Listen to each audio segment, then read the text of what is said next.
ஒருக்க பிறந்தா சொல்லுங்க 2 தடவை மறிக்கணும். 2 தடவை பிறந்தா 1 தடவை மறிச்சா போதும். அல்லேலூயா. புரியுதா இது உங்களுக்கு? ஒரு பிறப்பு ஜலத்தில், சரீரத்தில், ஜலம் கற்ப பையில தண்ணீரில் பிறக்கிற ஒரு உலக பிறப்பு இருக்கிறது. அப்படி பிறக்கிற பிறப்போடு நின்று விடக்கூடாது.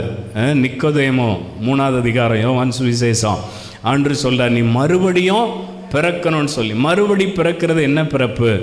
ஆவிக்குரிய பிறப்பு, கிறிஸ்துவை அறிகிற பிறப்பு.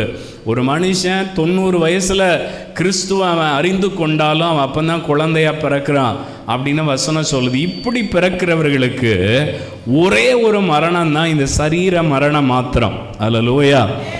ஆனால் வேதத்தில் வெளிப்படுத்தின விசேஷத்தில் ஆண்டவர் தீர்க்க தரிசனமாக சொல்லி இருக்கிறார், 2 மரணம் இருக்குதான்.